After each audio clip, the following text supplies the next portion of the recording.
के chief of army staff और chief of defence forces field marshal Syed Asim Munir का इस्लामाबाद में उलमा मशाइख कॉन्फ्रेंस से खिताब। कहा, दहशतगर्दी पाकिस्तान का नहीं हिंदुस्तान का वतीरा है। हम दुश्मन को छुप कर नहीं ललकार कर मारते हैं। इस्लामी रियासत में रियासत के अलावा कोई जिहाद का हुक्म नहीं दे सकता। रिपोर्ट देखिए।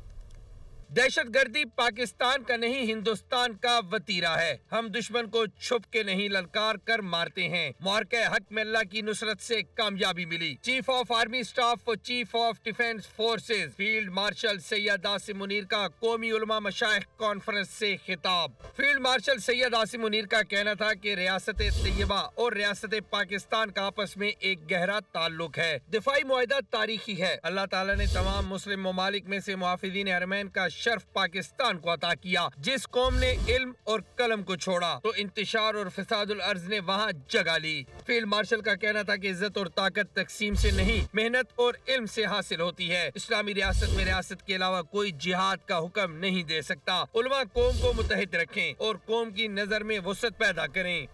मार्के हक में अल्लाह ताला ने पाकिस्तान को अजीम कामयाबी दी।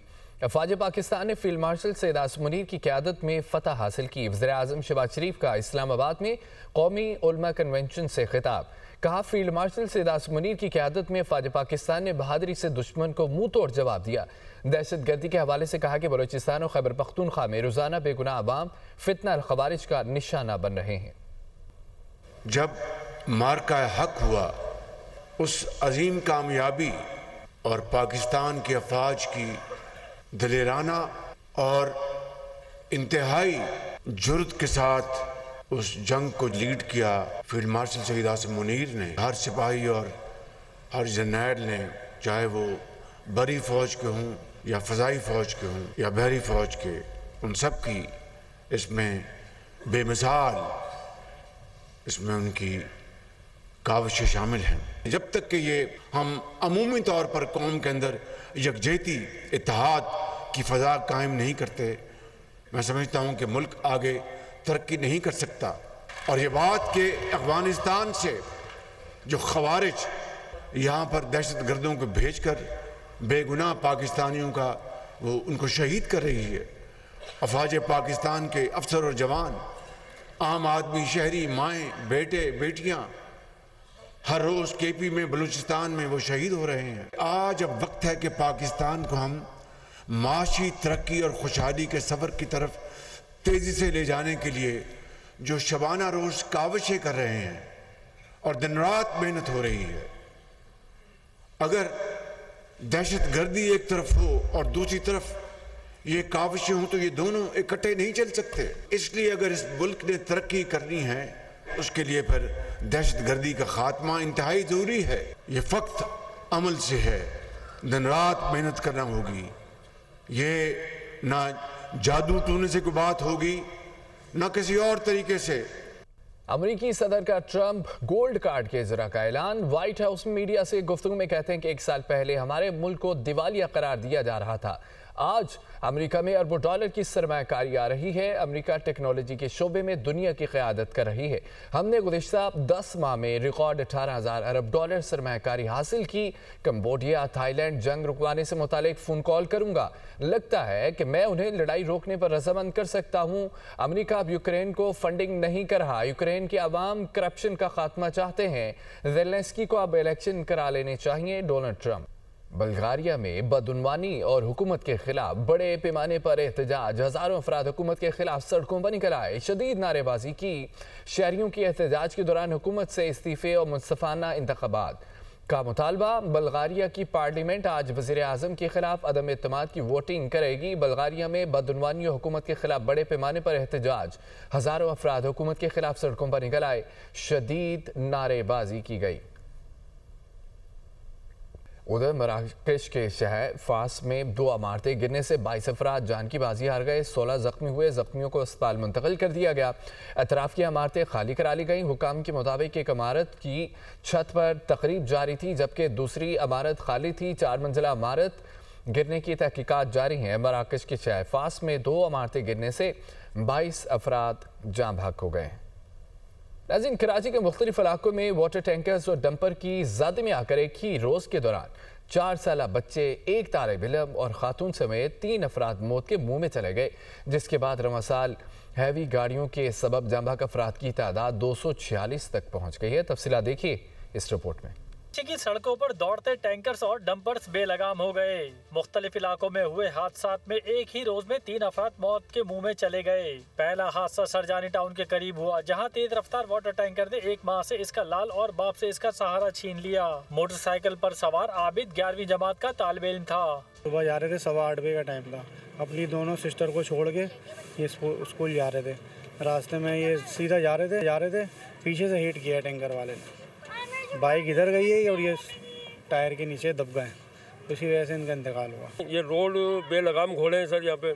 अभी देखें आपने कराची के अंदर ई चलान का एक मसला है। वो ई चलान बाइक वालों के लिए, कार वालों के लिए होता है, लेकिन डंपर के ऊपर ना किसी का कोई चलान हुआ आज तक देखा हो आपने, ना कोई डंपर वाला पकड़ा गया। ये शहर कराची को लावारिस छोड़ दिया हुकूमत ने।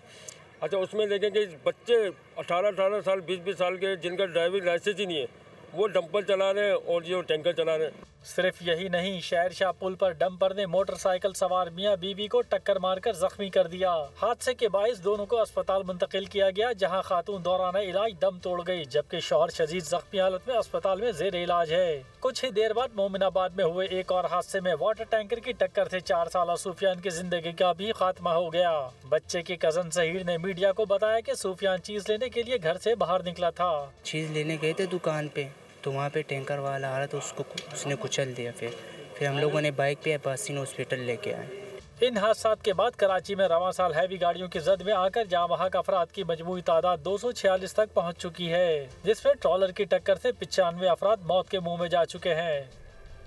एबटाबाद में हुकूमत और ग्रैंड हेल्थ अलायंस के मुज़ाकरात कामयाब, तमाम मुतालबात मान लिए गए। ग्रैंड हेल्थ अलायंस के मुतालबात में GIT का क़याम, दहशत गर्दी मुकदमात, SHO मुअत्तली शामिल है। मुतालबात में पोस्टमार्टम सहूलत, सोना रकम की वापसी और पुलिस अफसरान की मुअत्तली शामिल है।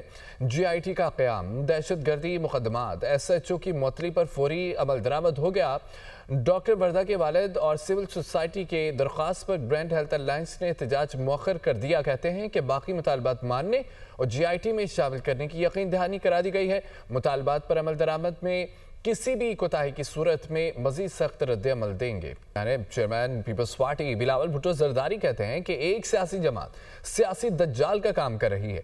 उनकी कोशिश है कि अवाम और अफवाज के दरमियान दरार पैदा करें। मैं किसी सियासी पार्टी पर पाबंदी के हक में नहीं हूँ। लाहौर में मीडिया से गुफ्तगू करते हुए उन्होंने कहा कि PTI खुद ऐसे हालात पैदा कर रही है कि उस पर पाबंदी लगे। इस वक्त एक सियासी जमात सियासी दज्जाल का काम कर रहे हैं। इनकी ये एक साजिश है, इनका ये कोशिश है कि पाकिस्तान के अवाम और पाकिस्तान के अफवाज के दरमियान कोई दरार पैदा।